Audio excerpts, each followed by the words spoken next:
L'éclairage public est en phase de modernisation.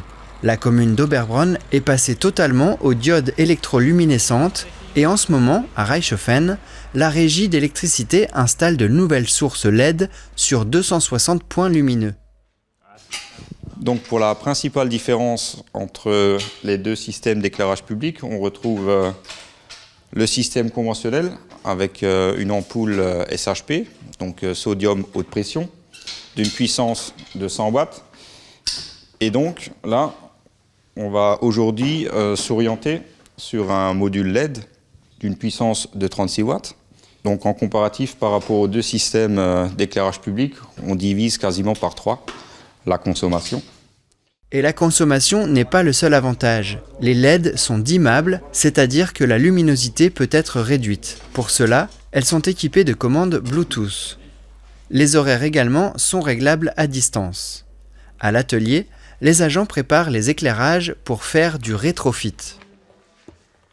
La définition même du rétrofit, c'est donc de garder un luminaire entre guillemets complet, mât, crosse plus lanterne, et de changer la source. Donc là, on a une source sodium haute pression et on la remplace par un module LED.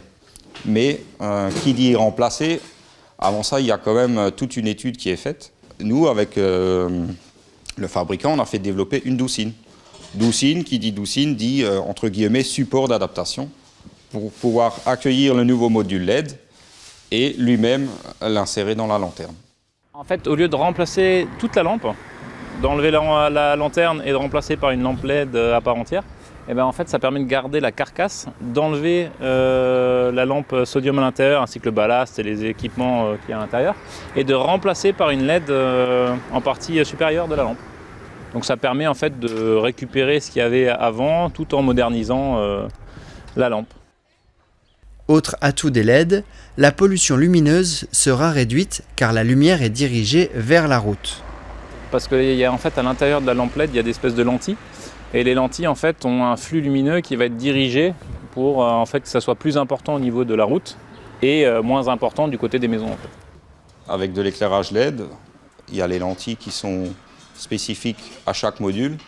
Et donc là, on peut vraiment cibler la chaussée, tant et tant de pourcents sur le trottoir, tant sur la chaussée. Voilà, c'est beaucoup plus optimisé. L'installation de toutes les LED devrait être terminée courant avril. Les nouvelles normes imposent une certaine couleur pour préserver la biodiversité, mais l'intensité exprimée en lumen ne sera pas réduite.